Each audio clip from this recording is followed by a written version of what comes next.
Bon, bonjour à tous. Mm. Bonjour. Bienvenue, bonjour Arnaud déjà, et bienvenue à tous les adhérents aussi qui nous rejoignent sur ce Zoom d'aujourd'hui, donc sur le magnifique travail d'Arnaud Chapelle.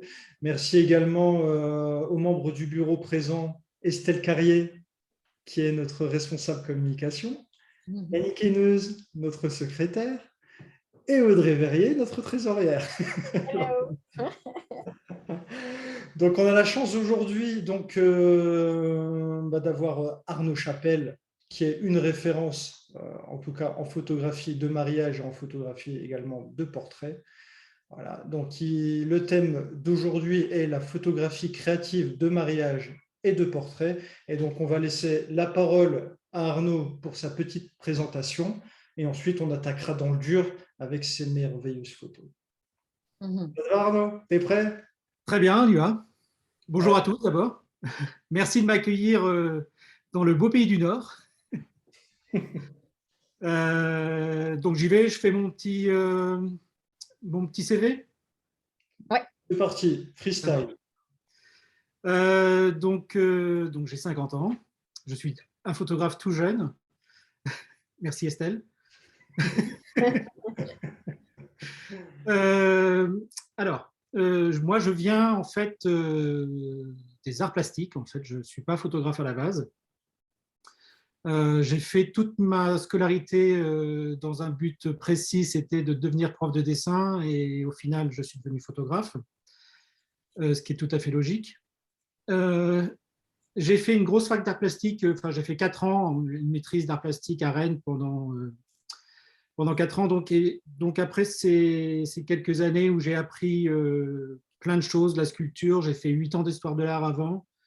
J'ai fait de la peinture, j'ai peint moi-même pendant toutes ces années-là. Donc j'ai un gros bagage, on va dire, artistique derrière moi. Et donc ce qui est important pour la suite, vous pourrez vous en douter. Ensuite, après cette faculté, à l'époque, il y avait encore le service militaire, donc il a bien fallu que je le fasse. Et j'ai choisi de le faire dans le civil pendant 20 mois. Et j'ai mis à profit en fait ces 20 mois pour faire une formation Photoshop en autodidacte. Donc pour bien installer les bases de la retouche d'image en fait, ce qui m'intéressait énormément. Et ensuite, suite à ces 20 mois, j'ai voulu monter ma petite entreprise de retouche pour les photographes en sous-traitance. Alors je vous parle de ça, c'était en 95-96. Donc c'était au siècle dernier. Euh, et donc, j'ai envoyé tous mes tarifs et en fait, j'ai un photographe, un laboratoire qui m'a appelé de Lisieux, qui m'a appelé pour me dire bah, si vous voulez, je vous engage. Et donc, je suis parti à Lisieux en tant que retoucheur numérique dans un labo. On était à peu près une dizaine de personnes. C'était aux prémices du numérique. En fait, on a été l'année d'après où j'ai été embauché, on a été les premiers en France à avoir le Frontier. Je ne sais pas si ça vous parle. Oui. Une tireuse numérique qui était révolutionnaire à l'époque. Donc, j'ai fait mes premières armes en numérique. En fait, je suis, on va dire, entre guillemets, un enfant du numérique, les tout premiers. Et donc, voilà, j'ai appris dans ce labo tout ce qui était le tirage, la retouche approfondie. Et bien sûr, il y avait un photographe qui était destiné, qui était le photographe du labo. Je m'y intéressais pas plus que ça. Pour moi, c'était la retouche, la retouche, la retouche. Donc voilà.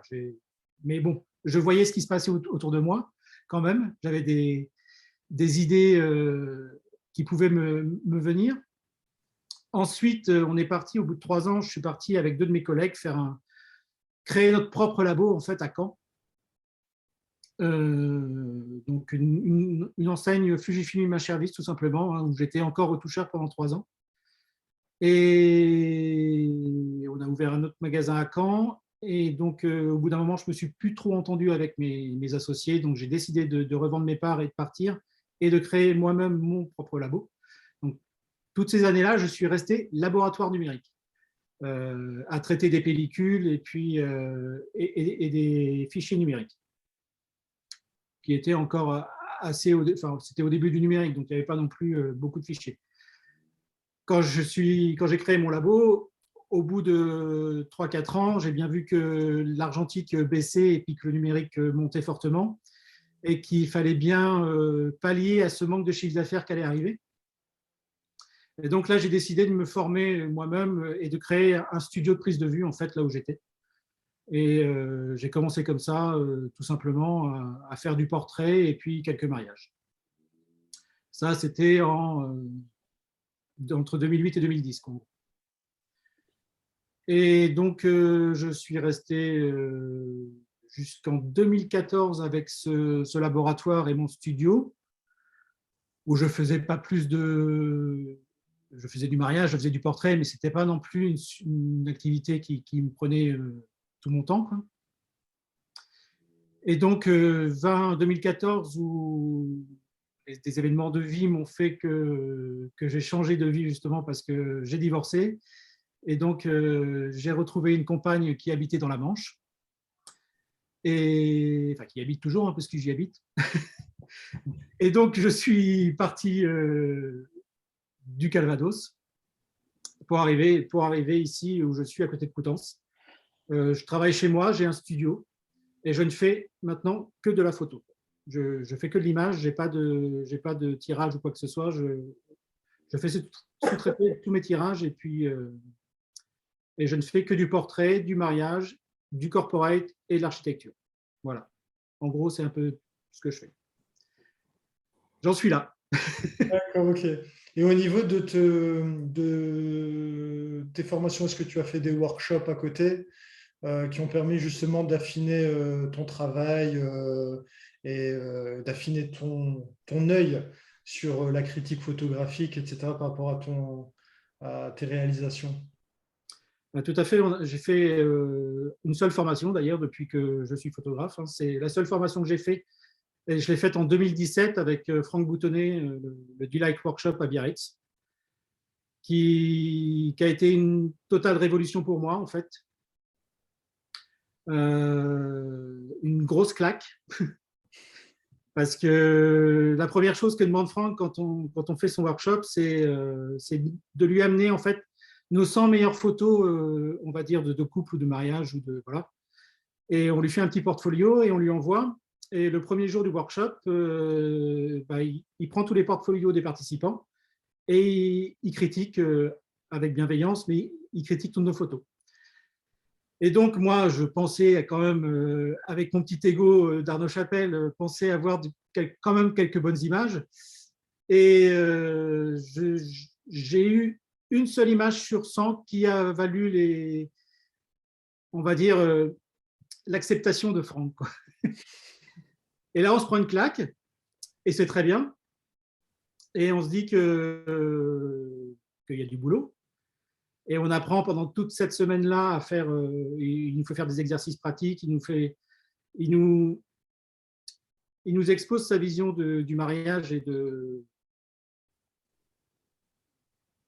il est très, on va dire, il nous expose, il partage en fait énormément sur lui, sur sa vie, sur sa vision du mariage. Et au bout d'une semaine, tu reviens avec plein d'idées et tu te dis que tu vas plus photographier comme avant. Et c'est dès mon premier mariage, en fait, c'était en mars 2017. Et dès mon premier mariage, qui a dû avoir lieu en avril ou en mai 2017, j'ai mis en pratique ce qu'il nous avait appris. Et du coup, depuis, on va dire, 5 ans, ça a complètement changé mes photos, en fait. Et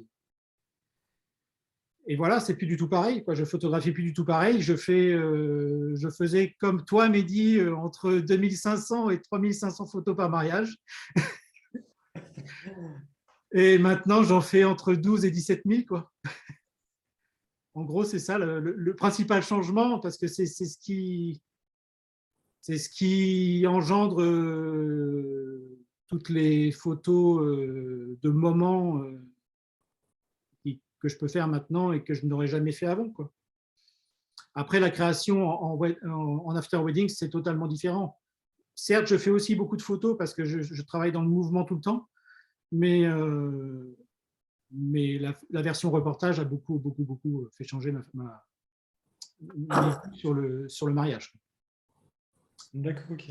Et tu as fait combien de mariages depuis que tu t'es lancé Depuis que je fais vraiment du mariage, Mhm. ouais, j'en suis à entre, je sais pas, 250 peut-être. Ouais, quand même. Parce que tu as dit que tu fais du mariage depuis 2017, c'est bien ça?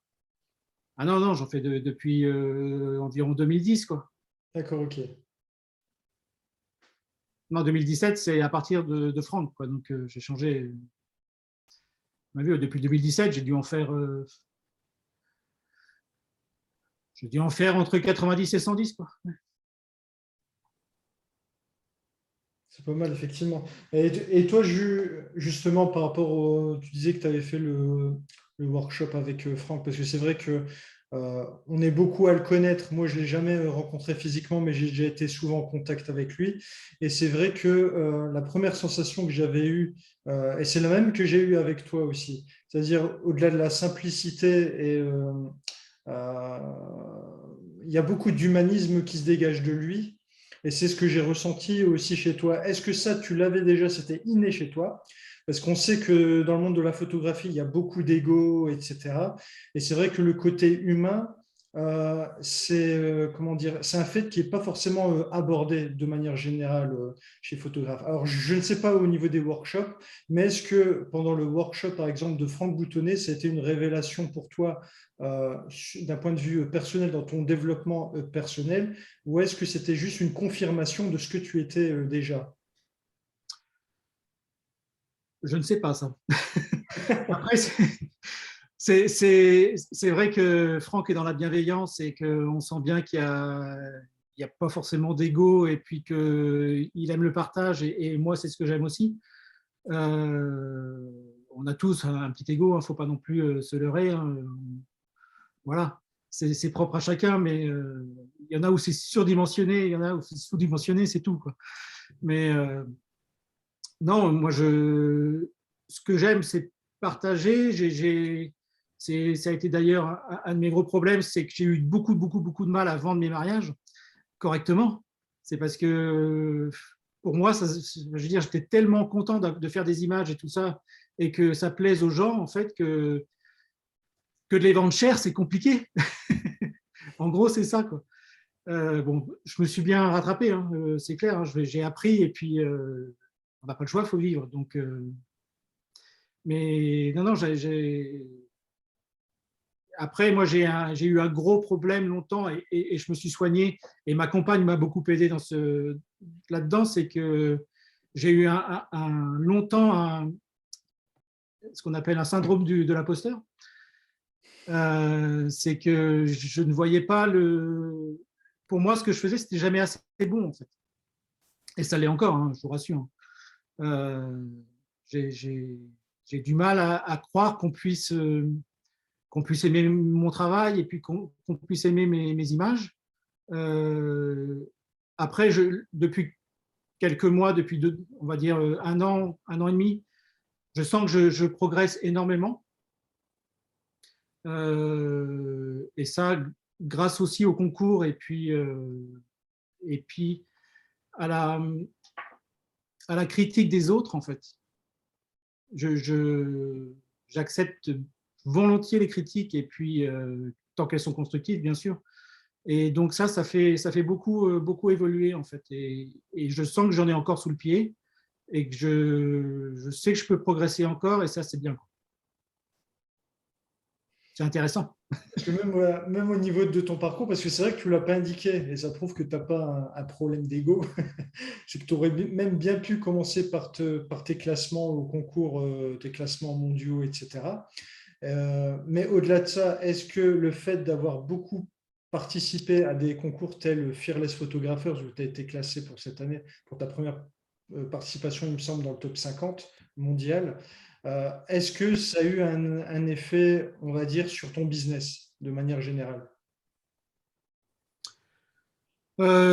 Mariage, je ne suis pas sûr.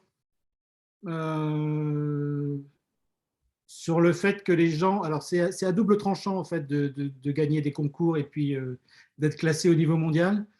C'est que c'est valorisant pour le photographe et puis on te reconnaît en tant que, entre guillemets, bon photographe.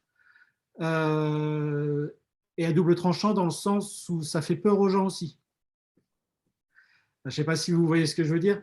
C'est… S'il est classé à l'international, ça veut dire qu'il va être cher et on va peut-être pas aller plus loin, tu vois. Alors que non, je suis aussi, enfin, je suis aussi cher que mes collègues de chez moi. Enfin bon, voilà, c'est pas un critère, c'est pas le nombre de concours gagnés qui fait le prix, quoi. Ça peut le devenir, hein, je suis d'accord, mais, mais voilà, c'est à double tranchant. Mais bon, après, je préfère être connu par mes concours aussi, et puis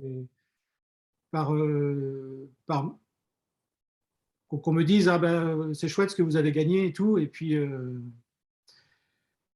mais bon, ça, voilà, c'est vrai que c'est à double tranchant, mais voilà, je ne vais pas arrêter les concours pour ça, quoi. Oui, Estelle, une question? Arnaud, du coup, est-ce que tu as vu ta clientèle changer par rapport à tes prix que tu as gagnés et justement l'évolution de ta clientèle? Est-ce que tu as senti un changement?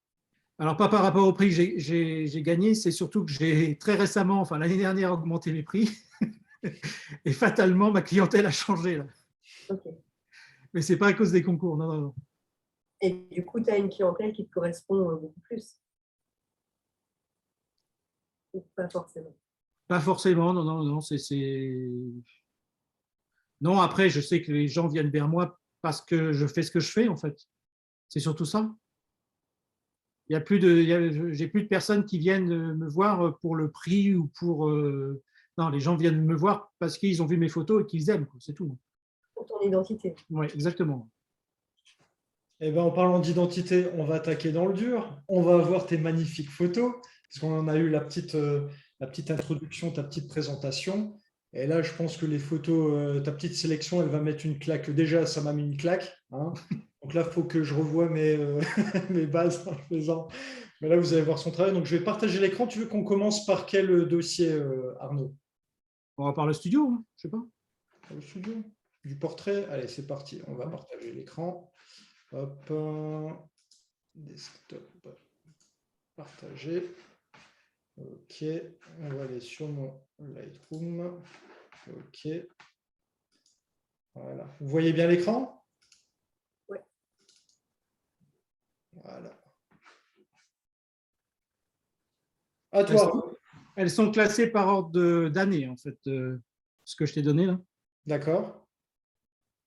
Donc, je fais tout, hein, grossesse, portrait de famille, animaux. On va dire que je suis dans le portrait quelqu'un de généraliste.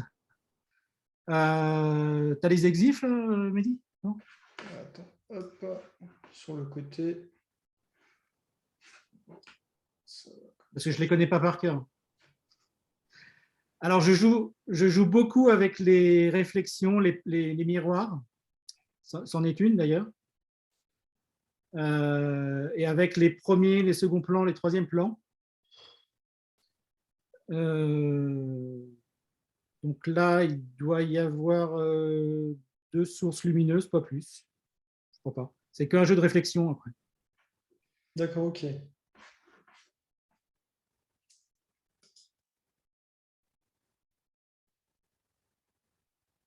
Je m'attache en fait, quand je fais un portrait, enfin, même si c'est compliqué de temps en temps, à ne jamais faire la même chose. En fait.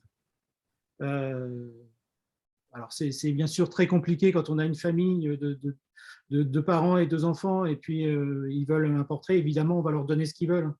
Mais j'essaye toujours de faire 1, 2, 3, 4 photos dans la séance qui va sortir de l'ordinaire avec un set lumière un peu particulier. Là, pour la petite histoire, c'est mon beau-papa qui a bien voulu poser pour moi. Et donc là, il n'y a vraiment que 2 sources, une devant lui en face et une derrière. Voilà, une bleue derrière et une blanche juste devant lui, quoi, en fait. C'est pas plus compliqué que ça. Mais pour l'idée, tu l'avais déjà ou tu la travailles à l'instant T Non, à l'instant T. Ah oui, En fait, ça m'arrive de préparer mon portrait, mes séances portraits avec une idée, en fait. Donc, je la fais au bout d'un quart d'heure, 20 minutes de prise de vue, parce que en général, le premier quart d'heure de prise de vue, pour moi, il est à jeter à la poubelle parce que c'est la mise en jambe. Donc, il faut le temps que les gens s'habituent à l'objectif et à ce que je leur demande. Donc, en général, je mets le premier quart d'heure à la poubelle et après, je peux commencer à m'éclater. d'accord. Et pour produire une photo comme ça te prend combien de temps en moyenne? Une Tu fois parles de que... la prise de vue ou de la post-prod? Non, juste pour la prise de vue. Ah, ben là, il y en a pour 10 minutes. D'accord, donc tu es plutôt rapide. Là où c'est vrai, d'autres photographes peuvent prendre vraiment le temps pour avoir la photo. Toi, ça t'a pris 10 minutes pour ce cliché-là. Ouais, en fait, je lui ai demandé de prendre sa cigarette et de fumer, c'est tout. Voilà. Ça a été les seuls mots que je lui ai dit et il a fait le geste, ça m'a suffi, clic-clac, c'est dans la boîte. Parfait. Oui, Estelle? Et du coup, Arnaud, pour tes portraits, est-ce que c'est toi qui soumets l'idée créative du portrait à réaliser Ouais. ou est-ce que tes clients viennent déjà avec des idées préconçues et après toi tu affines ou tu les diriges vers une autre orientation si c'est pas possible? Non, c'est très rare qu'ils viennent avec des idées, en fait. Donc, Ok, c'est toi qui leur proposes en fonction de leur ouais, je te personnalité. dis, j'ai vraiment la chance maintenant qu'ils viennent et qu'ils me laissent carte blanche, quoi. Donc, ils viennent justement parce qu'ils voient ce genre de photos et puis, donc, alors je ne leur garantis pas, de toute façon, je leur dis à chaque fois qu'ils n'auront pas la même photo. Hein, donc, voilà, ça sera vraiment autre chose. Mais ils viennent pour ce style-là, quoi, oui, je pense. Enfin, oui, c'est même sûr. Impeccable. Donc, c'est un gel de couleur que tu as mis en face et derrière une lumière blanche. Non, derrière le gel de couleur. D'accord, ok. Ouais.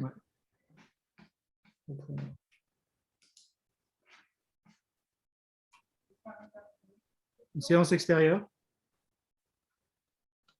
Donc, toi, tes photos, tu les gères sur Lightroom ou essentiellement sur Photoshop ou les deux? Les deux. Je fais, on va dire, 80% du travail sur Lightroom en termes de correction et j'affine sur Photoshop, en fait. D'accord, ok. C'est vraiment, alors, on va dire entre guillemets, pour le tout venant, on va dire que je fais quasiment tout sur Lightroom. Et après, si je veux vraiment travailler très fort la photo en post-production, je fais le reste sur Photoshop et ça peut me prendre des fois une demi-heure, une heure pour une photo. D'accord, ok. Mais je veux dire, 90% de mon travail, c'est Lightroom et voilà, je ne vais pas non plus passer à chaque fois une heure sur une photo, hein, ça c'est clair que non. Ouais, bien sûr. En moyenne, j'y passe un quart d'heure, quoi. D'accord. J'essaye de faire le maximum à la prise de vue, en fait, Mhm. pour ne pas avoir justement trop de travail derrière. Donc, je préfère prendre du temps à la prise de vue et moins de temps derrière. C'est tout. Ah non, mais tu as raison, hein. C'est vrai que dans l'organisation, quand c'est bien organisé comme ça, bah forcément, derrière, c'est beaucoup plus facile et rapide à gérer pour la post-prod. Et ça, c'est une problématique que nous avons beaucoup, et moi le premier d'ailleurs, hein. C'est clair. Et tu vois, pour celle-ci qui est à l'écran, là, j'ai quoi? J'ai 10 minutes de post-prod derrière, quoi. D'accord. Mhm. Tout était là, hein, à la prise de vue, donc il n'y avait pas de raison d'en rajouter. Je préfère placer correctement mes personnages et leur demander 10 fois de se tourner pour que j'ai tout au bon moment et dans le bon axe que de m'embêter à faire une demi-heure de post-production derrière. Mhm. Oui, Estelle? Donc, du coup, par rapport au mariage où tu es en mode documentaire, reportage, Ouais, là pour les séances portraits, tu es en mode directif. ouais, un peu plus, ouais. Après, c'est l'orientation que je leur donne. C'est-à-dire que, bon, sauf évidemment dans des portraits très posés ou comme celui d'après, normalement, vous allez voir où là, je lui demande de mettre sa main comme ça, et que je mets tout en fait dans le décor qu'il y a autour. En fait.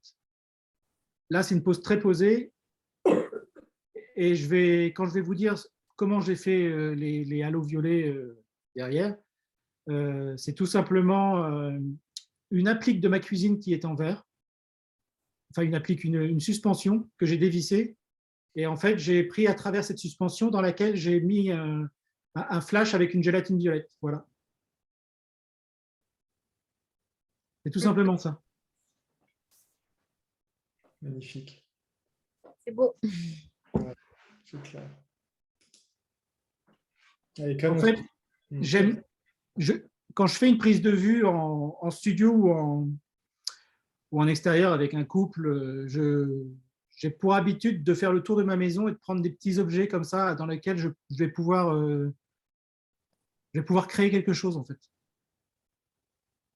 Donc il y avait pour le studio, je prends souvent du verre où il y a de la réflexion et tout ça, où je peux travailler, ou des miroirs, voilà. Et puis pareil pour les couples où j'emmène souvent des choses, et dans le dossier couple que nous verrons tout à l'heure, je vous ferai voir avec quoi j'ai fait une photo, ce qui est un peu bizarre. Donc j'utilise aussi beaucoup, excuse-moi Mehdi, je reviens sur l'autre. Ce que je fais beaucoup et ce que vous verrez beaucoup dans mes images, c'est des cadrages très, très excentrés ou très, très francs en fait. Donc voilà, c'est un petit peu ma marque de fabrique aussi. J'aime les cadrages bizarres et en fait qui nous emmènent directement vers le sujet en fait. Donc tu peux passer.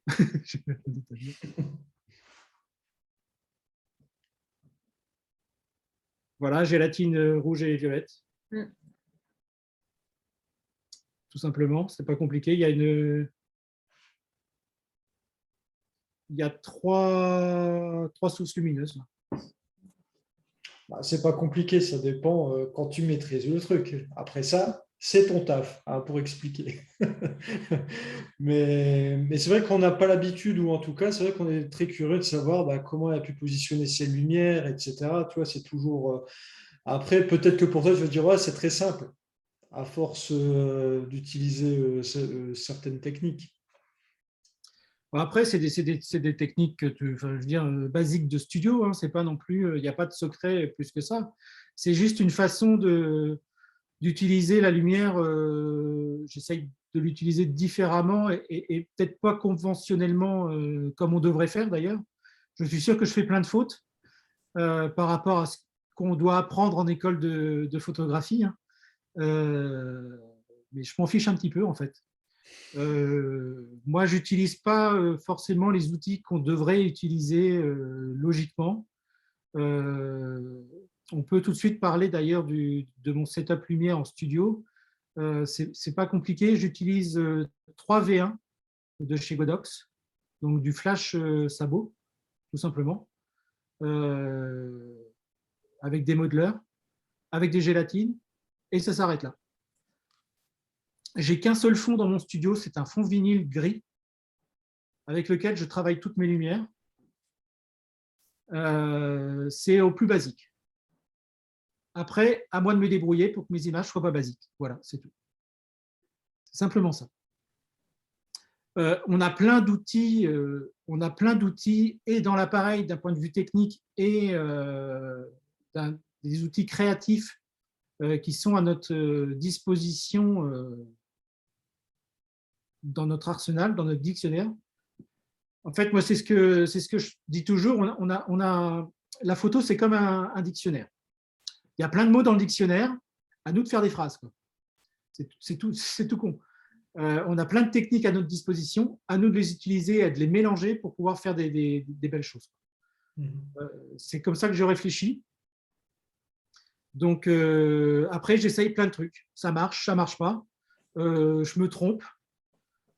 Pourquoi je me suis trompé? Justement, je me pose la question et je fais en sorte de ne pas refaire la même bêtise derrière, sur un autre portrait, sur une autre. J'ai envie de dire que la création est en rapport avec votre curiosité. Il faut se cultiver. Et la culture passe par la connaissance et par l'image des autres. J'ai une grosse culture artistique qui m'a permis aussi de créer ma propre signature, on va dire. Tous les jours, je m'astreins, à faire entre une demi-heure et 1 heure de recherche sur Internet, sur ce qui existe, des photographes, des peintres et tout ça. J'engrange tous les jours des images qui vont se semer dans mon cerveau, en fait. Et à chaque prise de vue, j'ai envie de dire que je ressors un petit peu inconsciemment ces procédés, ces techniques dans mes images. Et c'est comme ça que j'arrive et que j'espère arriver à créer constamment, en fait. C'est une gymnastique, hein. Ça s'apprend. Après, on a plus ou moins la capacité de le faire ressortir, je pense. Mais je pense que tout le monde peut créer aussi facilement que ça. C'est juste une question de culture d'image, en fait, j'ai envie de dire. Je ne sais pas, Estelle, tu es d'accord avec moi ou pas? Clairement. Ben, moi, je voulais te poser la question d'où tu allais chercher tes inspirations, donc tu as répondu. Voilà. Alors, j'ai quand même des photographes que j'admire, hein, dont un pas plus particulièrement parce que c'est le photographe qui me fait kiffer le plus. En fait, c'est Sol Leiter, photographe américain des années 50, qui a été un des précurseurs de la couleur d'ailleurs, qui a des cadrages de fou. Je ne sais pas si tu as moyen, Mehdi, d'aller chercher sur Internet Sol Leiter. Hop. Non, on va aller là. Comment ça s'écrit? SAUL. SAUL. Et tu l'as normalement là. Sol Leiter. Sol Leiter. Okay. Ensuite. Mes images, ça va être plus simple.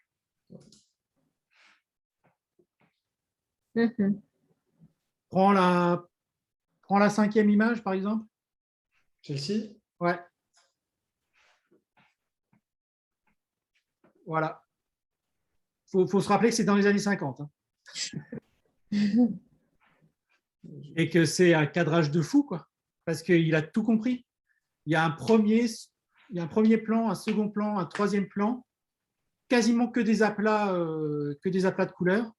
Et il n'y a qu'une seule référence qui nous dit que c'est un taxi, que c'est un personnage, c'est la main du monsieur qui est à l'intérieur. Et je trouve que ce sont des tableaux, quoi. Tu prends… et donc, je vous laisse en tête cette petite image-là. Tu vas taper maintenant, Mehdi, Rothko dans Google, ROTHKO.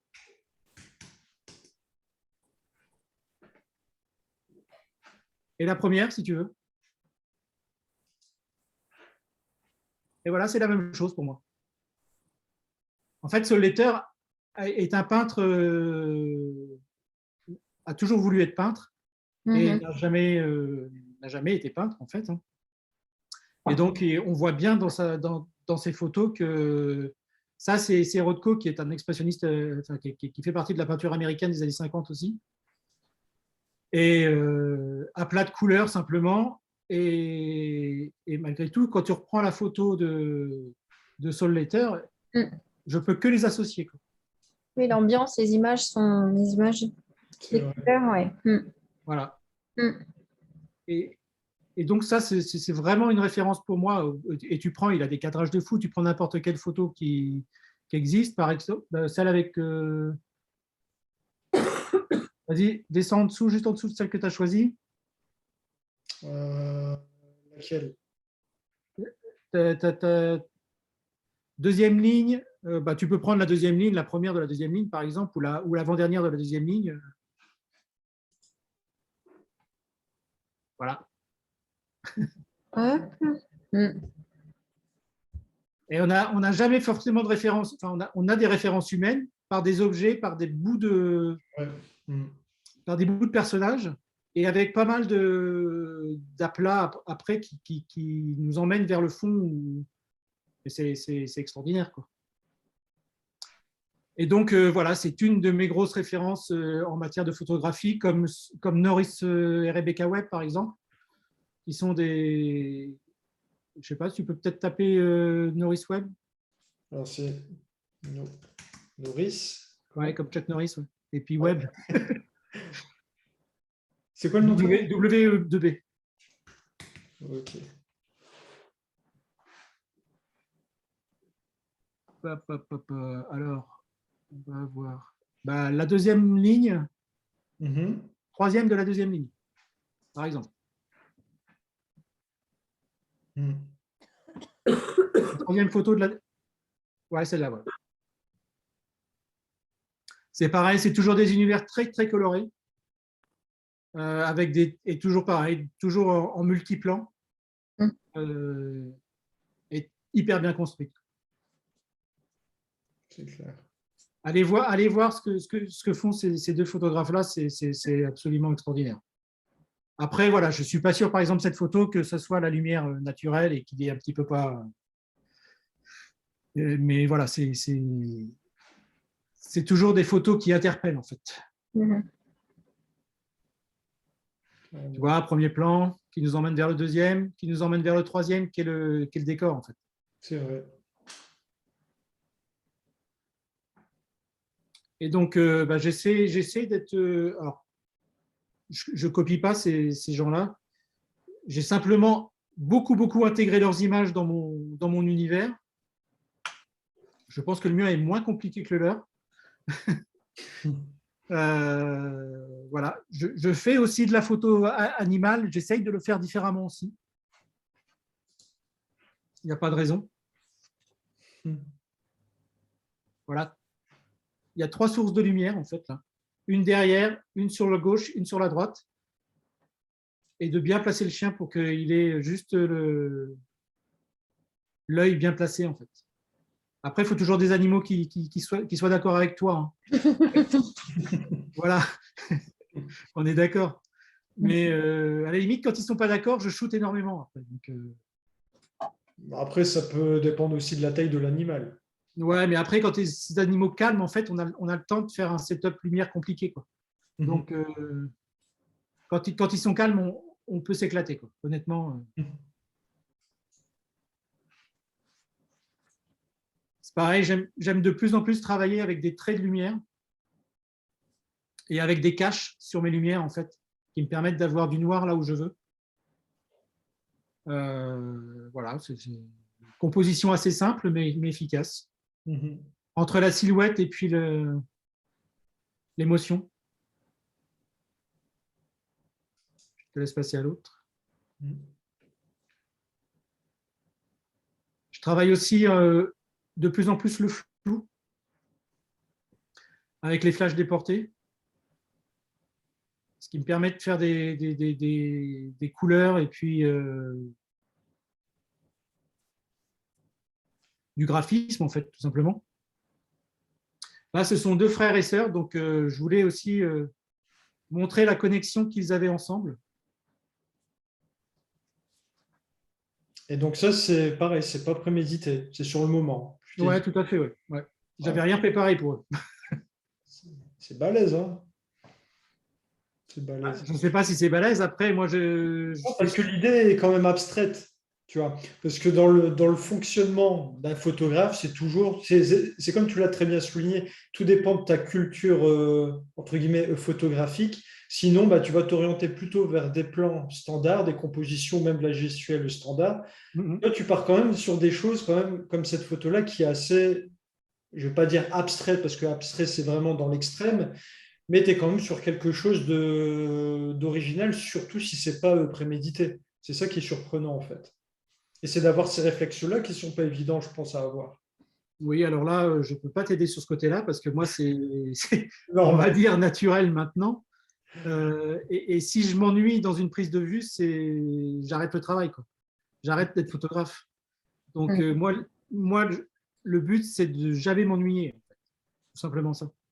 Mhm. Donc, et puis, je pense aussi que la personnalité des gens qui viennent me voir, je pense que ça influe aussi sur mes prises de vue. Mhm. Je pense que quand il y a un bon feeling, je me lâche totalement. Donc, il va y avoir des choses un peu bizarres, je pense.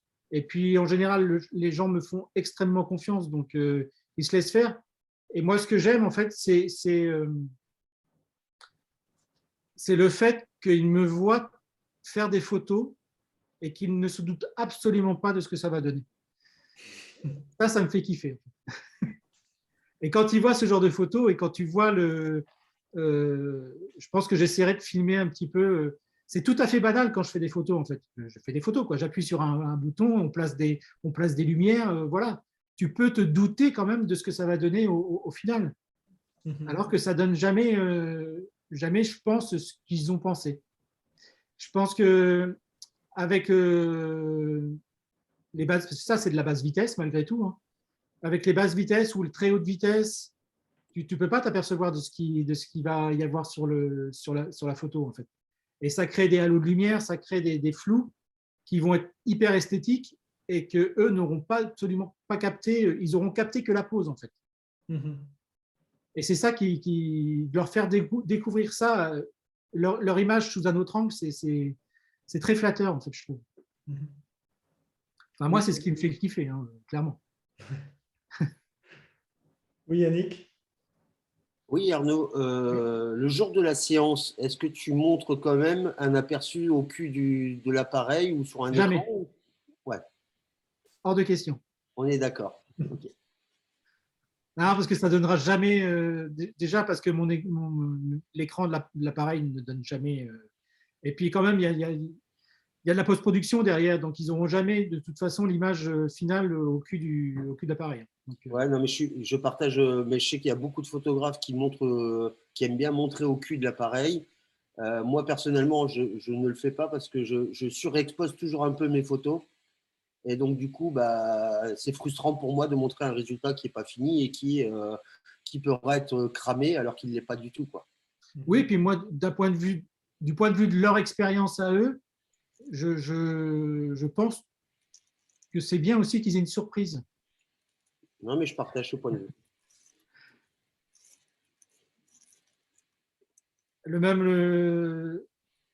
Les frères et sœurs, pareil, toujours pareil. Un travail de cache, hein, et puis de gélatine derrière, tout simplement. Là, il n'y avait que deux. Si tu reviens en arrière, il n'y a que deux sources de lumière. Une sur la fille, une sur le fond. Basta. Et un cache que je tiens à la main, en fait. Je mets sur retardateur. Je fais mon petit bricolage. Pareil, basse vitesse, avec un flash qui décale la première image, en fait la deuxième image. Je fais bouger mon appareil simplement à la prise de vue. Super. Top. Je ne sais pas si vous les reconnaissez, hein, c'est Xavier et Elvire, ils sont photographes aussi. Xavier Martin. Ils habitent à une dizaine de kilomètres de chez moi, donc ils sont venus poser pour moi. Là, c'est tout simple, hein, c'est deux miroirs, deux rectangles de miroirs qui sont posés contre leur visage. Après, c'est juste une question d'angle de prise de vue. Ah, t'es bien inspiré, hein. Ça va, hein. Mais comment ça se passe justement si tu as un petit coup de mou un matin que tu te sens pas inspiré? Est-ce que ça t'est déjà arrivé? Parce que tu as quand même la pression quand tu dois instinctivement sortir une photo originale parce que tu n'aimes pas rester dans ta zone de confort, ça on l'a bien compris. Est-ce que ça t'est déjà arrivé qu'il y a un matin, ça passe pas? Ou non? Il y a des prises de vue fatalement qui sont beaucoup moins créatives que d'autres, hein. Voilà, on n'est pas des machines non plus. Non, mais voilà, exactement. Oui, bien sûr qu'il y a j'ai des prises de vue qui sont tout à fait classiques. Hein. Je sors pas des super photos à chaque fois non plus. Ça reste toujours très propre parce que j'aime bien le travail propre, quoi, mais ça, il peut très bien y avoir des séances où il y a 10 bombes, comme il peut y en avoir des séances où il n'y a qu'une bombe dedans, quoi. Voilà. Mais il y aura déjà une bombe, c'est déjà pas mal. C'est vrai. Voilà, encore une d'Elvire et puis de Xavier. Pour faire cet effet, tu as fait quoi? C'est une double expo. Là, c'est purement du Photoshop. D'accord. Alors, par contre, ils sont posés comme ça dans le studio. Hein. Il y a la lumière derrière, tout est la lumière sur Elvire et puis la lumière derrière Xavier. Donc, la pose d'origine est là. C'est simplement que le halo que tu vois sur Xavier, en jaune, c'est lui, mais surexposé, enfin double exposé. En fait. D'accord. Pareil, travail de cache. Tout simple. Encore du travail de cache. Alors ça, c'est de la lumière continue, par contre. C'est les petits V1 en lumière continue, tout simplement. Là, ça s'inspire de l'éclairage hardcore. Alors, oui et non, je sais pas. Non. Bah, à part qu'il manque le halo derrière, l'éclairage hardcore, il y a souvent 6-7. Oui, oui, je dis inspiré dans le sens où il y a une lumière sur la main, il y a une lumière sur les yeux, on vient chercher à éclairer des endroits bien précis. Ouais. C'est pour ça que je dis ça. Ouais, ouais. Bah, dans ce cas-là, oui, si tu veux. Ouais, ouais. Après, je pense pas qu'Harcourt fasse des bandeaux de lumière comme ça sur les yeux. C'est un peu plus subtil que ça chez eux. Si, ils en font, mais en fait, c'est noyé dans le halo, parce que déjà, il y a toujours le halo derrière. Ouais. Et c'est noyé, en fait, mais tu as, comme tu l'as dit, 7, 8, 9, 10 éclairages, et ils font des bandeaux de lumière comme ça sur les yeux, mais ça se voit moins, c'est moins flagrant, puisque c'est dans un ensemble de plusieurs lumières, quoi. Là, le but était purement graphique, en fait. Un bandeau de lumière verticale, un bandeau de lumière horizontale. Et c'est moi, alors je vous donne tous mes petits trucs, hein, c'est moi qui ai rajouté sur Photoshop la blanc blanche au-dessus. Hein. Tout simplement parce que là, par contre, j'avais l'idée avant. Je voulais créer cet effet de parallélisme entre les deux bandes, en fait.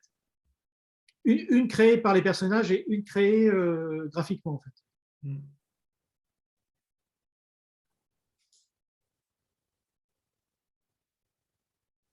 Bon, pareil, hein, c'est toujours le même système.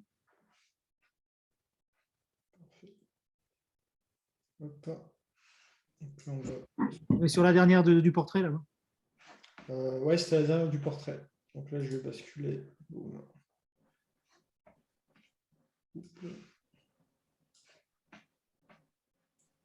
C'est pareil, c'est dans l'ordre chronologique où je les ai faites. Donc ça doit dater déjà, je pense.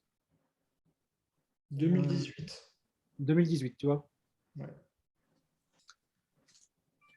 Donc ça, c'était, on va dire, mes premiers essais graphiques dans les couples. Avant, j'en faisais, hein, mais c'était beaucoup moins bien réussi que ça. C'était des tentatives. Tes séances couple, Arnaud, tu les fais très souvent en after day? Ouais. Okay. Le jour du mariage, tu fais quand même quelques photos ou tu leur dis systématiquement c'est hyper rare que je le fasse le jour du mariage. Ok. Parce que, vu qu'en général, ils viennent vers moi pour les photos justement artistiques. Et je leur dis que le jour du mariage, c'est hors de question. Ouais, pas possible. Moi, je fais mes after-wedding, il me faut entre 3 et 5 heures. Donc, c'est hors de question que je fasse ça le jour du mariage. Donc voilà, non, c'est très rare. J'en fais, hein, mais voilà, ça va être 1 ou 2 fois dans la saison. Et c'est parce qu'ils n'ont pas le choix, c'est parce qu'ils doivent. En général, c'est des gens qui habitent loin, qui doivent repartir assez vite derrière. Donc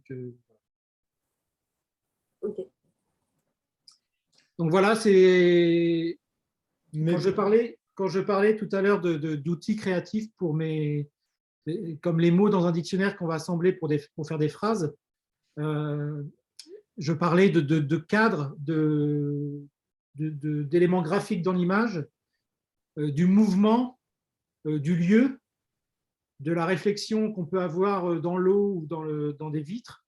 Je parlais des silhouettes qu'on peut créer,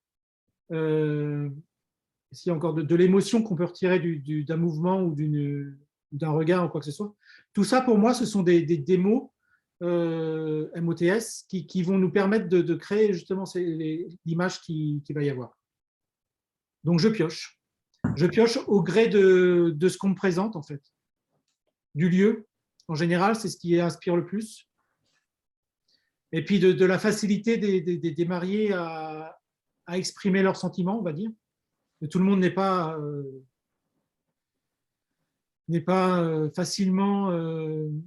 sort pas facilement ses émotions, quoi. Donc, s'ils sont hyper amoureux, je vais essayer justement de retranscrire ça dans l'image.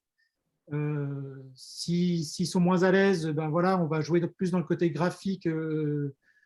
Voilà, et puis chaque lieu. Alors après, c'est juste une question de savoir analyser le lieu, de ce qu'il peut nous donner, et puis d'y apporter grâce à tous ces éléments que je vous ai dit tout à l'heure, le cadre, l'aspect graphique des éléments, le mouvement, ce qu'on peut apporter dans l'image, et ben on va créer chaque image différemment, quoi. Enfin, voilà, là, c'est un cadrage très, très serré parce que ce qui m'intéressait justement, c'était les pierres en bas. Et donc, j'essaye quand même d'avoir dans chaque photo after wedding, d'avoir un élément qui nous rappelle le mariage, donc en l'occurrence la robe. Et puis, voilà. Et justement, pour l'endroit, est-ce que c'est toi qui orientes plutôt sur des endroits où tu peux avoir de l'affinité ou que toi, tu prennes du plaisir? Ou est-ce que tu te calques plutôt sur peut-être l'histoire des mariés, sur des endroits un petit peu plus stratégiques qui leur correspondent et que tu les accompagnes sans forcément connaître l'endroit et y aller comme tu as l'habitude de travailler, c'est-à-dire voilà, avec ton aspiration? Alors, on en parle dans les premiers entretiens que j'ai avec eux en général.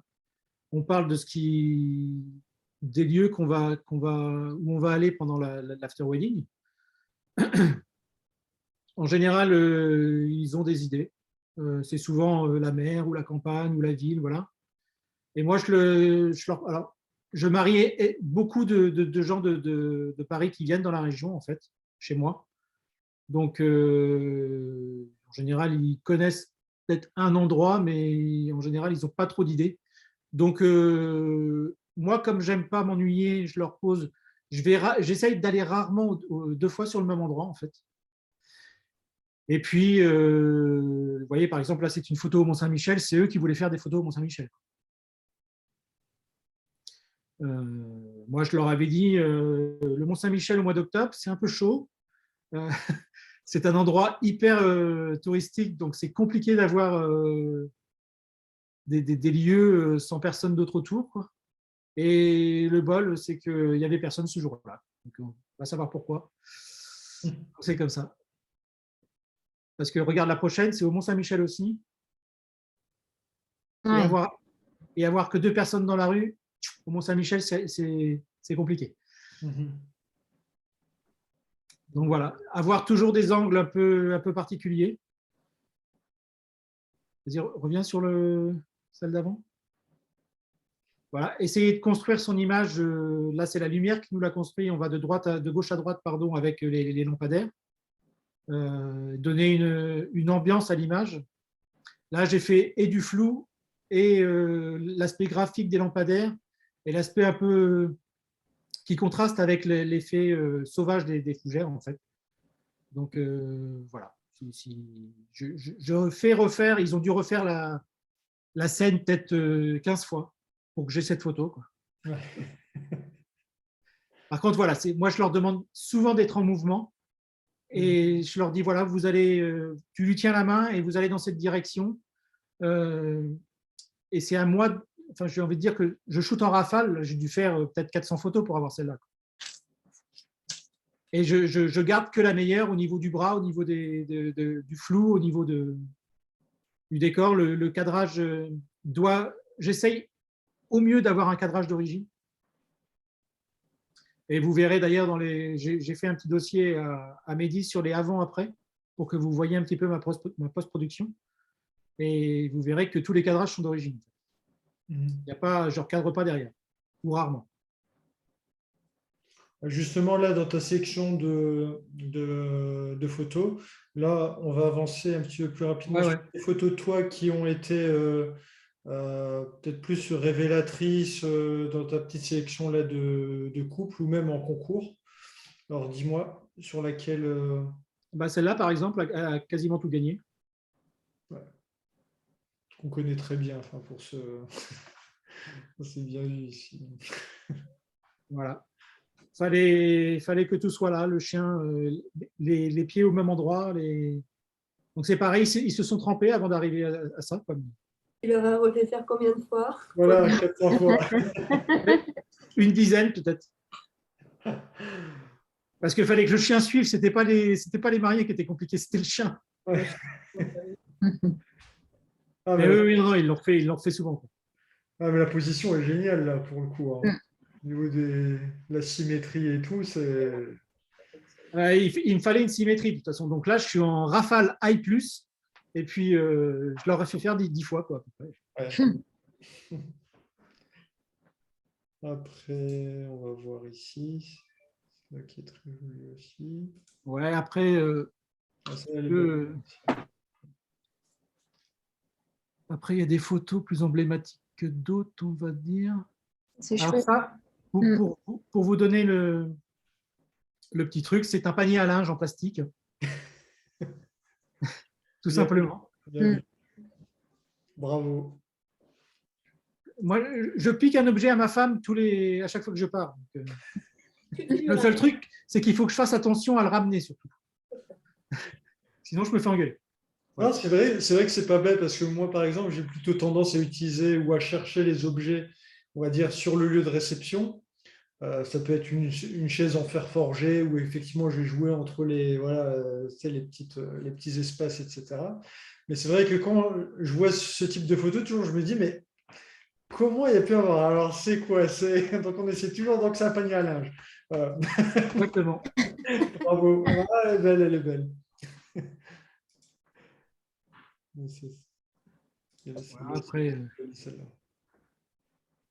bon, là, c'est pas un panier, là. Ah. non, c'est une sculpture qu'il y a sur une place. C'est à Caen, en fait.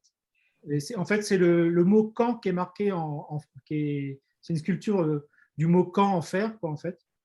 Et voilà, je m'en suis servi pour. Alors, tiens, garde je vois cette image-là que tu vas donner. Et je vais vous chercher un petit truc. C'est la panière. Celle-là, je l'avais déjà vue, elle m'avait un petit peu titillé.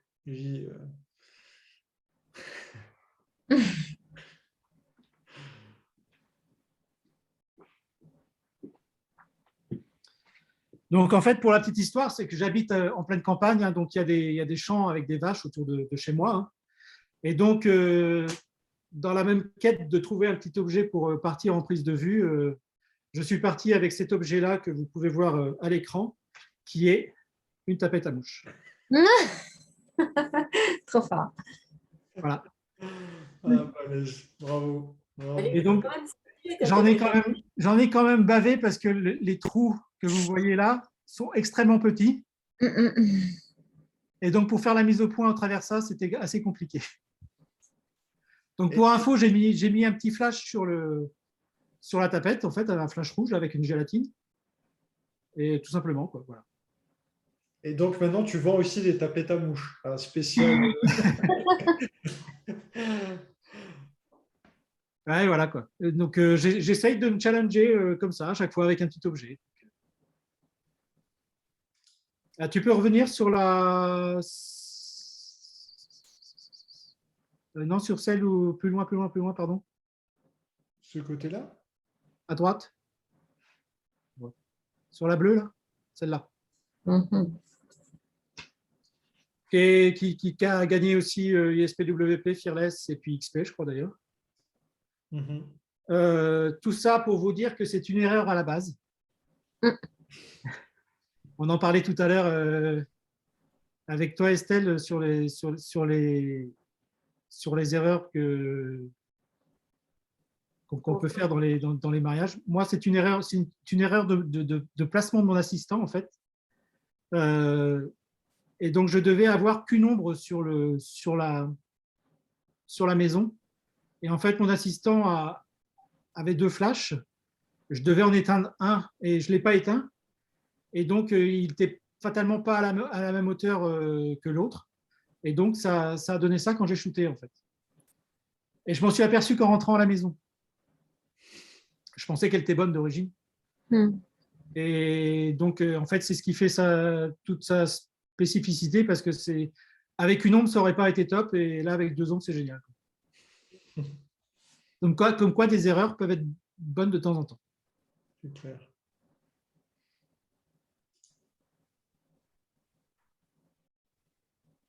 Ouais, après, tu as toute la série, les dernières que j'ai faites au Havre. C'est sympa, ça aussi.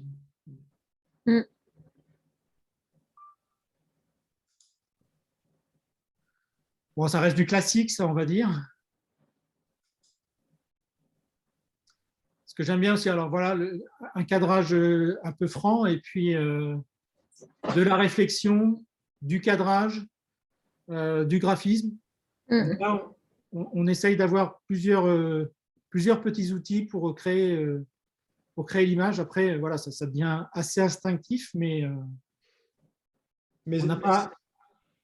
Mais Oui, celle-ci, tu l'as faite le jour du mariage, celle-là, où tu l'as faite, c'était en day C'est after. l'after wedding, ça.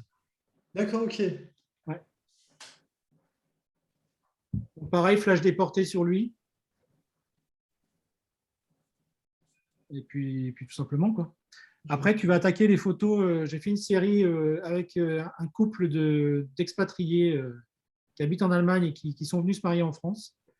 Et ils avaient leur mariage, c'est passé dans le pays d'Auge, et ils avaient la possibilité de rester le lundi pour faire de l'after wedding. Et donc, je leur ai proposé le Havre parce que j'aime beaucoup le graphisme de l'architecture, en fait, et travailler avec. Donc, c'est la photo d'après que tu peux voir, Mehdi. Non, c'est pas celle-là, c'est celle d'après. Alors. Voilà. Et donc, moi, alors là, j'avais bien préparé ma séance. Et on a fait un festival, en fait, parce que j'ai bien préparé ma séance. Je suis allé sur Instagram pour voir les lieux emblématiques du Havre, en fait. Et donc, j'ai construit toute ma séance autour de plusieurs lieux qui existaient et qui m'inspiraient. Donc, quand on n'a pas perdu de temps, en fait, en arrivant au Havre, et puis j'avais fait un petit listing de tous les lieux que je devais faire. D'ailleurs, on n'a pas réussi à tout faire parce que là, on a mis 5-6 heures. Quoi. Ah oui. Ouais. Et donc, j'ai fait une série dans chaque lieu que j'avais choisi, dont le skatepark au Havre, qui est assez grand. Et donc, on verra l'avant-après de cette photo-là, le brut. Et puis, je ne sais pas, on peut peut-être le montrer maintenant. Ouais, si tu veux. Exactement. Attends. Hop.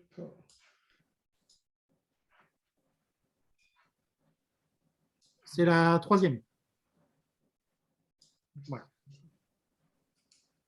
Ça, c'est le brut. Ça, c'est la post-prod. C'est quasi pareil.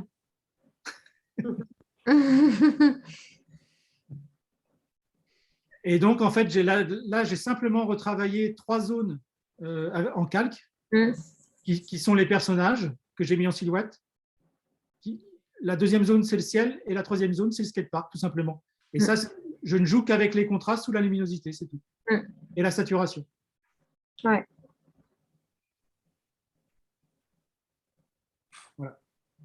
Et en faisant cette photo, je sais où je vais. Oui. Voilà une seconde que j'ai faite au skatepark. Vous voyez, c'est vraiment le cadrage d'origine. Ouais. Je n'ai pas recadré du tout. Et là, par contre, il l'a refaite souvent parce que je voulais un certain mouvement dans la veste pour qu'il y ait une intensité justement dans le mouvement et qu'on voit bien qu'il courait, quoi. Et 5-6 heures en talon, elle n'a pas galéré Ouais, je les avais prévenus que ce serait un marathon. Et surtout que là, par exemple, on l'a refaite 5-6 fois et je lui ai demandé de rester dans cette position-là pendant peut-être 10 minutes, quoi. Ah oui, Ouais. c'est une sportive. Bah, ils n'ont pas trop le choix avec moi. Bon, tu as quand même pris une petite glacière avec une petite boisson. Donc voilà, même système, hein, c'est juste 2-3 calques, remontés en contraste et en luminosité et en saturation. Là, pareil, sauf que j'ai retourné la photo. Mhm. Mhm. Mon brut est assez neutre, en fait. Exactement. Et c'est pareil, le cadrage est d'entrée, quoi. Tu passes combien de temps sur une post-prod comme ça, Arnaud? Là, honnêtement, il y en a pour 10 minutes. Il n'y a que 3 zones. Il y a les pieds, le mur blanc, enfin le mur jaune et, la réflexion verte. Ça va assez vite. Ça, par exemple, c'est le genre d'image qui me prend un peu plus de temps. Mhm.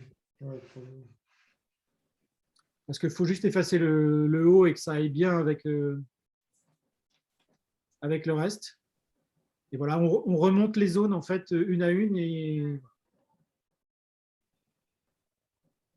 ça reste assez basique celle-là. Voilà, Du coup, tu shootes en RAW pour pouvoir récupérer un maximum après en termes de retouches. ouais. Ah bah oui, obligatoire. Ouais. En JPEG, Tu récupères rien. Ouais. si en JPEG, je pense que j'aurais pu faire cette photo-là. Après, celles que vous avez vues avant, non. Hmm. Mais celle-là, oui, c'était assez jouable. Mhm. Voilà. Ça, c'était un petit peu avant-après que je fais. Et voilà, surtout, je m'attache à cadrer direct parce que c'est ce qui me donne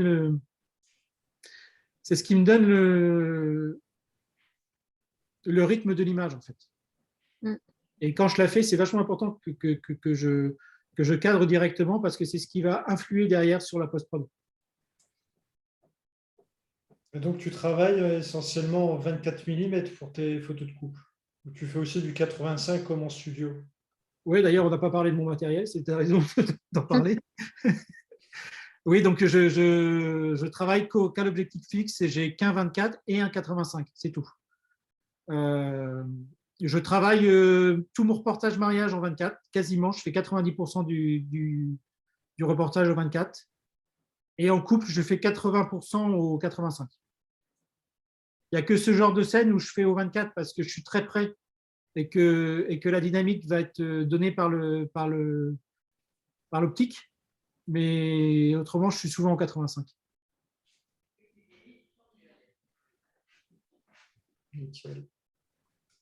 Et donc, toi, ta stratégie après avoir fait tes 15 000 photos, hein, c'est quoi tes petits conseils que tu peux donner à ceux qui nous regardent, hein, pour éviter de faire la petite gaffe ou voilà, pour protéger tes données, etc. Après, tu parles en termes de sauvegarde? Ouais, bah, parce que quand tu es sur du 15 000 photos, euh, si tu enchaînes tous les week-ends, les budgets ils peuvent monter en termes de sauvegarde. Alors moi, je suis un très mauvais élève, donc il ne va pas falloir faire ce que je fais. C'est-à-dire que je corrige mon mariage, je me fais des dossiers des JPEG au final, en fait. Je ne garde pas les RAW. En fait, c'est ça.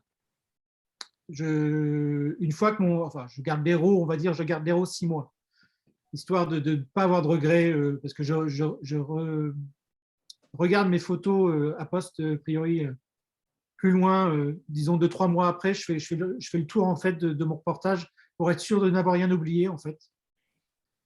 Et une fois que j'ai fait ça, mes RAW, je les dégage. J'en ai plus besoin. Alors je sauvegarde les JPEG 2 fois, tout simplement, sur 2 disques durs différents, et ça s'arrête là. Ok. Alors il y a beaucoup de photographes, et d'ailleurs, qui vont sauvegarder sur plein de choses différentes, qui vont mettre des disques durs à la banque et tout ça. Ouais. Ben, moi, je ne sais pas à quoi ça sert en fait. On va donner aux mariés l'album ou les fichiers, suivant les produits qu'ils ont voulu. On va avoir une sauvegarde sur un disque dur. Ouais. Est-ce que vous avez déjà un marié ou une mariée qui est revenu vers vous 10 ans après pour avoir quelque chose? Moi, une seule. Ouais. Moi aussi, ça m'est arrivé. Décédé. Et, Ça m'est arrivé une fois et j'avais la photo, donc il n'y a aucun souci. Mais voilà, sur le nombre de clients qu'on a, est-ce que ça vaut vraiment le coup de garder tous les héros? Pour moi, non. Non. c'est clair. Donc après, voilà, chacun fait comme il veut, chacun se sent à l'aise avec ce qu'il a. Hein. Mais non, je ne vais pas encombrer mes disques durs d'euros alors que ce n'est pas la peine. Quoi. Après, honnêtement, je les garde et je les garde 6 mois pour le. Je ne vais pas vous mentir, c'est pour les concours. C'est que je refais le tour de mes reportages pour voir si je n'ai pas oublié un truc qui pourrait concourir, en fait. Voilà. Mais autrement, non.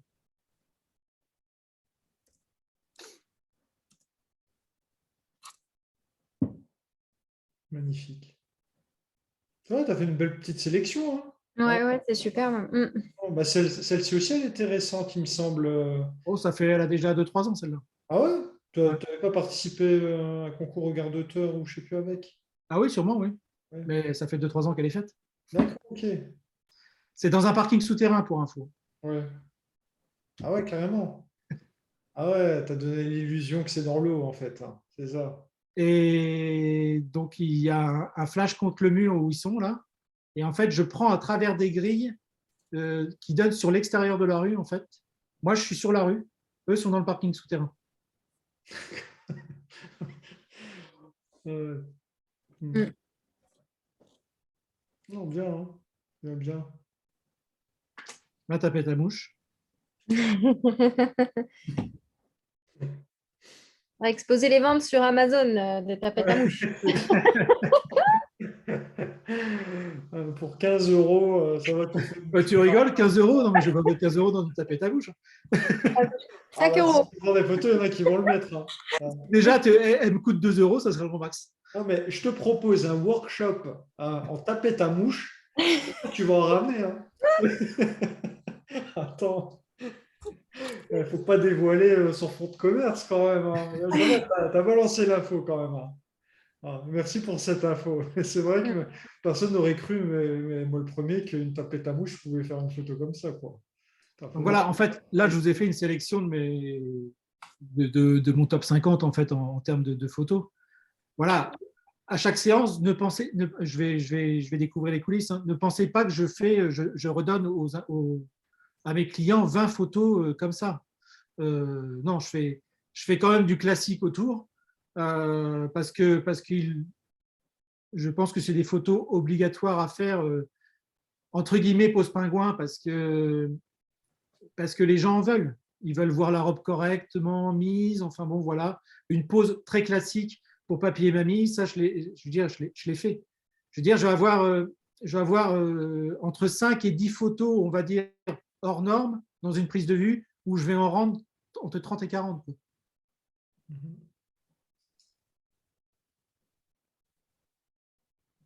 Bon, celle-là, c'est la seule classique que tu as mise. Voilà. Oui, ça reste assez classique, oui. Voilà.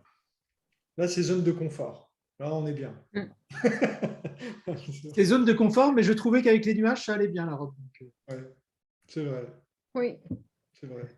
C'est juste parce qu'il y a les ombres, etc.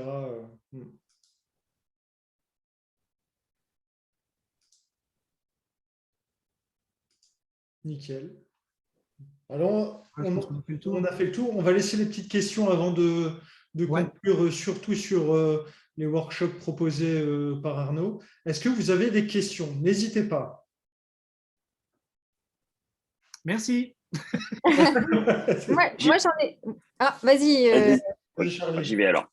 J'ai une question purement pognon. Comment tu tarifes un day after qui te prend entre 3 et 6 heures? Alors, je le tarife en même temps que mon reportage, en fait. Donc, tu ne l'inclus pas. Je fais jamais je vends jamais un day after tout seul. En fait. Ok. Et donc maintenant, avec mes tarifs, si tu prends un reportage, on va dire traditionnel des préparatifs jusqu'à la pièce montée, et avec un day after derrière, ça coûte aux mariés entre 2005 et 3000. C'est pas cher, quoi. Pas cher. Non, c'est pas cher. Mm. Mais moi, dans ma région, je ne peux Oui. pas facturer plus que ça, en fait. Et j'ai largement augmenté par rapport à il y a 2 ans. Ouais. Donc, parce que aussi, j'estime qu'avec tous les prix que j'ai gagnés en concours, j'ai plus de légitimité à facturer maintenant mon travail un peu plus correctement qu'avant. Tu as moins ce syndrome d'imposteur, en fait. Ah, mais complètement. Voilà, ouais. Donc, Je me soigne, je me soigne. Ouais, c'est bien. Mais c'est surtout aussi, on en avait discuté la dernière fois avec Arnaud, c'est que le problème du grand public est très influencé par les blogs justement d'inspiration mariage. Et c'est vrai qu'on est en phase avec le travail d'Arnaud, bah forcément, ça peut être en décalage avec quand il y a des styles bohèmes, quand il y a eu le style moody, etc. en mariage. Et donc forcément, il y a beaucoup de photographes qui ont profité de cela pour peut-être, je ne vais pas dire surfacturer, mais être surcotés, on va dire, par rapport, voilà, parce qu'ils se sont juste calqués sur un style à la mode. Ouais. Et c'est pour ça que je pense que Arnaud, tu as pu voir la différence effectivement par rapport à ta clientèle, que ceux qui vont venir te voir, effectivement, c'est ceux qui, voilà, qui cherchent indirectement ou peut-être directement quelque chose de plus abstrait. Voilà. Que quelque chose dans l'air du moody, voilà, du bohème, du fine art, comme on a entendu, avec les couleurs pastel, les photos surexposées. Voilà, il y en a beaucoup qui proposent des workshops aussi là-dessus. Ça, c'est du passe-partout. Non, bah, clairement, ces gens-là, ils ne viennent pas me voir. Donc, ça, c'est sûr. Moi, j'ai malgré tout, je pense, un style assez clivant. On aime ou on n'aime pas. Oui, assez marqué, ouais. Ouais. Et donc, voilà, ceux qui viennent, c'est parce qu'ils adorent. Hein. Sinon, et c'est mon avantage parce que j'ai complètement carte blanche, quoi. Ils vont faire à 200% confiance. Alors, c'est bien parce que je fais ce que je veux. C'est dangereux parce qu'il ne faut pas que je me plante. Et voilà, après, j'ai aucune raison de me planter. Je kiffe quand je vais faire en after wedding. Hein, j'essaye de préparer au mieux ma séance et puis pour ne juste pas perdre de temps. C'est pas une question de crédibilité, c'est pas perdre de temps. Mais il y a des séances où je pourrais très bien y passer 8 heures et je serais encore content. Hein. Non, mais ça se sent, hein, que c'est même mutuel, que toi, tu prends du plaisir, bah, comme sur cette photo, à prendre la photo, parce qu'on imagine très bien, alors peut-être que toi aussi, tu es pieds nus, peut-être, que tu es vraiment à ras le truc pour avoir ta photo et la faire 10 fois avec les douleurs de dos et que les mariés, bon, bah, ils s'éclatent avec leur chien, etc. On sait très bien qu'il faut de l'endurance, il faut de la patience et surtout du plaisir pour sortir des photos comme ça. Ah oui, c'est la base. Hein. Si tu ne prends pas plaisir, ce n'est pas la peine de faire ce métier, je pense. Hein. Donc, si tu fais ça pour gagner de l'argent et faire des mariages au black, C'est pas la peine. c'est pas la peine. On est d'accord. Oh. C'est quoi ton moment préféré dans les mariages, Arnaud? Mon moment préféré? Tu en as peut-être plusieurs. En reportage, les préparatifs, assurément. Les préparatifs. Ah ouais. C'est là où tout se met en place, en fait. C'est vrai. C'est là où tu vas savoir si le mariage va être extraordinaire ou s'il va être pourri. C'est là où tu sens les gens, où tu sens les gens que tu vas devoir suivre. Parce qu'il y a toujours des personnages qui ressortent du lot, en fait. Ouais. Souvent des témoins ou un des mariés, ou quoi que ce soit, ou la mère ou le père, qui ont un caractère plus ou moins plus fort que les autres. Et ceux-là, tu sais qu'il va falloir les suivre, quoi. Parce que c'est eux qui vont mettre l'ambiance. Ça. Donc, et puis c'est un moment hyper intime. C'est un moment qui ne sera pas pris en photo par les autres, déjà. Et puis selon le lieu, selon la qualité du lieu, on va dire, mais encore, je veux dire, c'est même pas ça qui compte. Ça compte que dans ta créativité à toi, où le lieu va plus t'inspirer qu'un autre, en fait, c'est tout. Mais c'est ce que je dis à chaque fois. Hein, je veux dire, si tu es bon, normalement, tu fais une super photo dans un placard en couple, hein, donc, ou en préparatif. Hein. Donc, à toi d'utiliser tous les paramètres de ce moment-là pour être performant. Mais oui, les préparatifs, je trouve ça génial. C'est ce qui va engendrer tout le reste de la journée. Enfin, je ne sais pas si tu le ressens comme ça, Estelle, mais moi, ça… Mais c'est pareil, ouais, moi aussi. Mais après, justement, j'ai une petite question par rapport à ta préparation avant le mariage.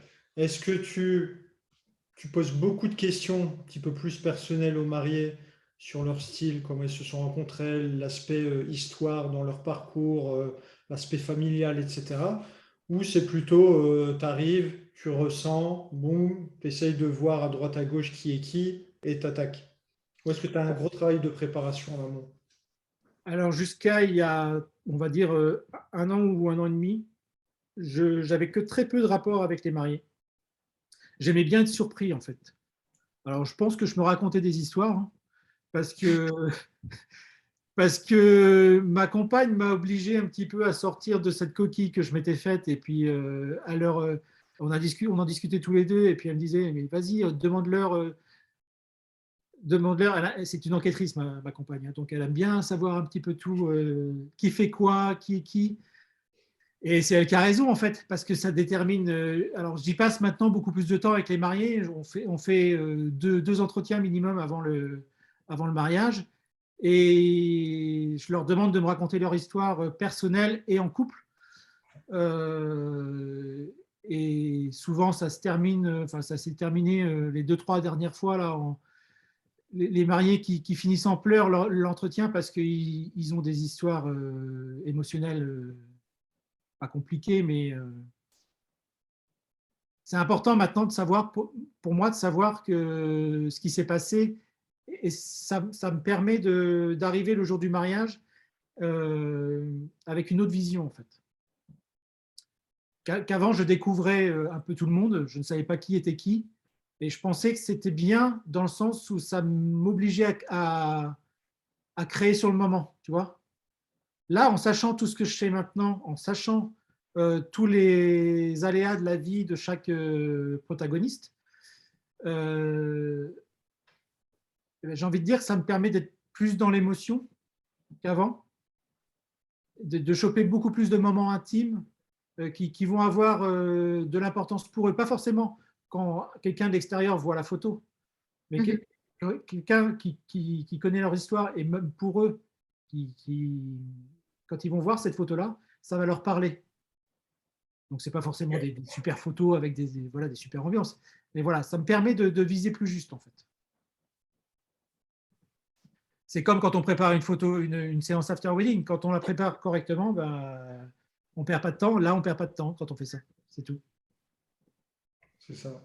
Mais je suis d'accord avec Arnaud quand il dit que les préparatifs des mariés, c'est un moment le plus important. Moi, je le dis toujours aux mariés parce qu'il y a beaucoup de choses qui se passent. Et c'est souvent là aussi qu'on a la chance d'avoir les parents, parce que généralement, on les perd pendant la journée, les parents, quand ils sont avec leurs invités, que là, il y a toujours des choses. Et c'est vrai que plus on creuse dans l'histoire ou dans la personnalité des mariés, et mieux on est, même je trouve qu'on est un petit peu même mieux en confiance le jour J, parce qu'on sait comment on va attaquer notre reportage photo ou sous quelles conditions. Et c'est également stratégiquement, je trouve toujours, le moment où c'est la phase d'acceptation par les proches, parce qu'on est toujours étiqueté de manière générale comme prestataire de mariage, que là, ben, ils voient différemment une manière de travailler qu'ils n'ont pas forcément l'habitude, que ce soit les parents, etc. Et donc le reportage en immersion est beaucoup plus fidèle, comme tu disais, on est beaucoup plus dans l'émotion, etc. Ouais, puis moi, honnêtement, le fait de faire énormément de photos, c'est-à-dire que, en gros, si tu remets ça sur une journée de 15 heures, j'en fais une toutes les 2-3 secondes. Hein.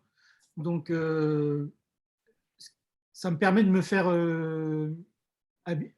accepter par tout le monde, et au fait aussi qu'ils ne me voient plus au bout d'un quart d'heure, en fait. J'ai beau être en dessous, au-dessus, à 10 cm de leur oreille, ils ne me captent plus. Et ça me permet de choper pas mal de choses, en fait. C'est le fait de faire beaucoup, beaucoup de photos fait qu'au final, ils t'ont intégré plus facilement. C'est vrai. Donc, ça me permet aussi de choper des moments que je ne choperais pas autrement. Hein. Et voilà. Puis à maintenant à avoir appris à anticiper les scènes qui vont se passer. Mhm. Donc voilà, le fait est que je fais certes 15 000 photos, que ça me prend beaucoup de temps derrière à post-produire et à trier, mais c'est très, très gratifiant dans le sens où tu n'as plus les mêmes photos que tu avais avant en fait. Mhm. Tout à fait. Je ne sais pas, toi, Estelle, même si tu ne fais pas 15 000 photos, tu fais beaucoup de rafales ou… Ouais. Oui, oui. Ouais. Il n'y a pas de secret. Hein. Moi, je travaille quasiment 90% du temps en rafale. Ouais, moi aussi, sur les moments très importants. Après, genre les préparatifs, à part s'il y a l'arrivée du papa voilà, pour la mariée, je fais en rafale. Sinon, je suis pas en rafale au préparatif. Mais oui, le bouquet, l'entrée mariée, l'entrée dans la mairie, dans l'église, tout ça. Ouais. Non, puis même moi, tous les moments du cocktail qui peuvent être un peu marrants ou un peu qu'on va réussir à anticiper parce qu'on sent que la personne qu'on a vue le matin, justement, est un bout en train et qui va foutre l'ambiance au cocktail. Celui-là, tu le suis avec un œil toujours sur lui, même si tu regardes les autres, tu fais attention, quoi. Et c'est pour ça que moi, je suis tout le temps en rafale à ce moment-là, c'est qu'il peut se passer quelque chose, comme avant, comme après la scène. Et une fois que la scène s'est passée, je reste à prendre des photos. Parce que c'est quand les gens sont détendus et qu'ils ne voient plus que tu prends des photos que la scène se passe, en fait. C'est souvent ça. Enfin, ça arrive. Typiquement, sur les photos de groupe, ça tue. Oui, exactement. Faut pas se cantonner à la photo de groupe, en fait. Je prends la photo avant et puis la photo après aussi. Parce que quand il y a du relâchement, c'est là que la scène peut être drôle, en fait. Et que les gens sont tout à fait naturels. Donc voilà, par exemple, cette photo-là, même si c'est de l'after wedding, j'ai intégré des personnes qui n'avaient rien à faire sur la photo. C'est dans une piscine à ciel ouvert sur Granville, quoi, sur la plage. Et il y avait des nageurs et en fait, pile poil au bon moment, quoi. Et tu étais dans l'eau ou tu étais sur… Ah non, je suis au ras sur la berge, en fait. Ouais, je me doutais bien. Mais mon appareil touche l'eau, en fait, quasiment. Ouais. Donc voilà. Est-ce que vous avez des questions? Non, c'est bon. Du coup, Est-ce que vous vous êtes ennuyé? Non, c'était bien. C'est Henri? Non, bah, c'est bien. Moi, j'ai pris l'affaire en marche. Hein. Bonjour à tous. Bonjour. Allez, Henri. Il y a longtemps que je n'avais pas transcendé, donc je vais me remettre à transcender un peu mes images. Ça me fait du bien. Merci beaucoup, ça galvanise. En fait, Merci. il y a 1000 façons de faire les choses. On ne sait jamais par où commencer, mais bon, c'est une bonne piste. Il y a des outils, on a plein d'outils, il faut juste les assembler, c'est tout. Ouais. Non, je me demandais juste, en dehors des mariages, si tu les briefais vachement sur les vêtements, en dehors des mariages, au niveau portrait. De plus en plus, oui. Donc, c'est à eux d'amener les tenues. Hein. Ouais, je leur demande de me faire des photos qu'ils m'envoient par Messenger pour voir ce qu'ils ont comme tenue, en fait, et j'adapte maintenant. Ouais.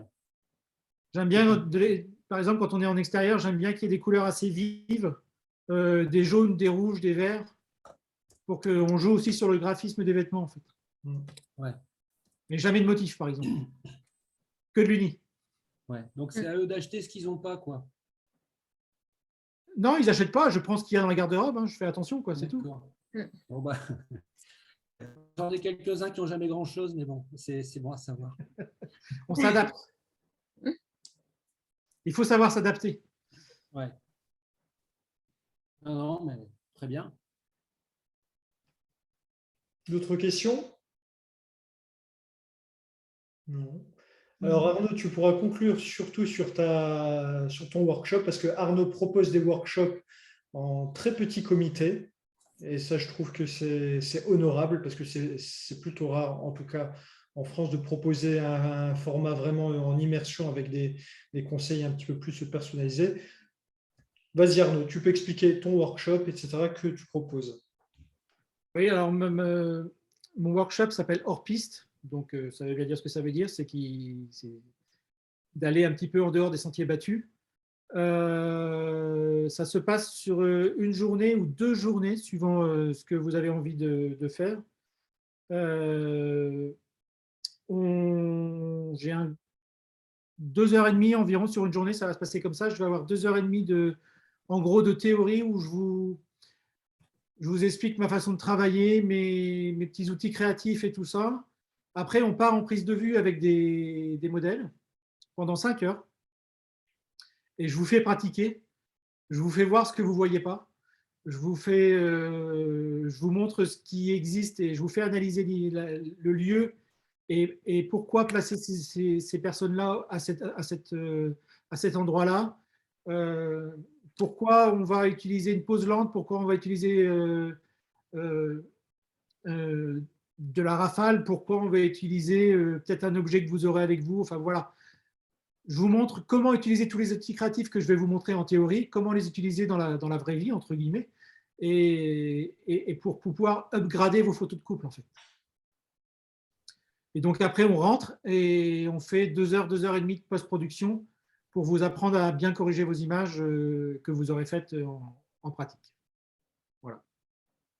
Donc c'est une bonne journée. Et si on le fait sur 2 jours, en fait, on agrandit en fait le moment de prise de vue et on agrandit le moment de post-production.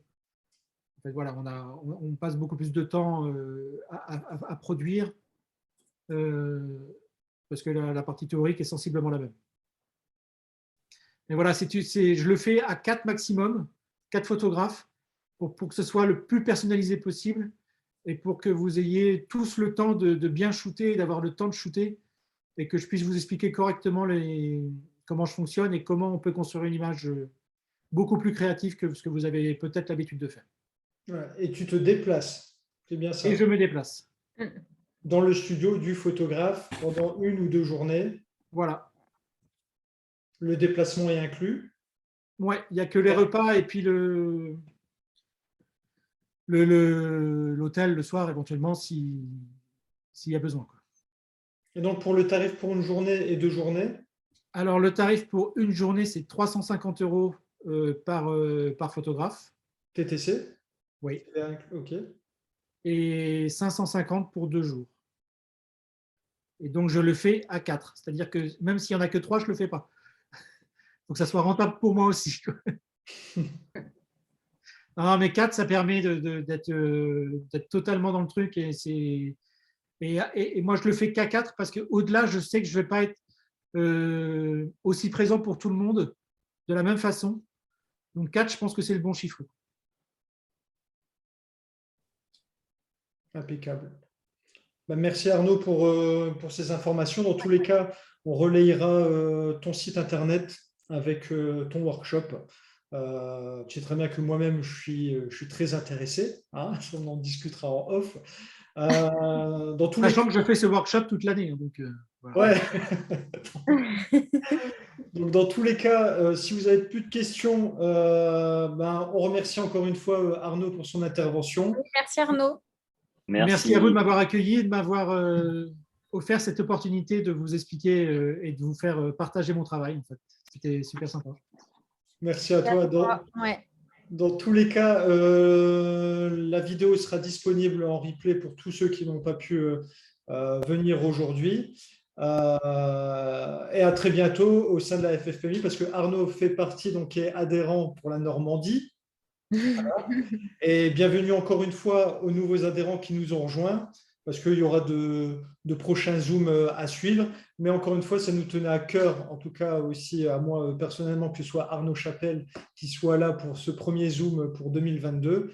Et j'espère que vous avez pu voir ou apprécier sa qualité de travail. Et effectivement, si vous avez aussi pu apprendre des choses intéressantes. Oui. Voilà. Donc, passez une excellente journée. Merci à tous. Merci. Et à très bientôt. Merci, À bientôt. Merci, bon après-midi. Salut. Merci Arnaud.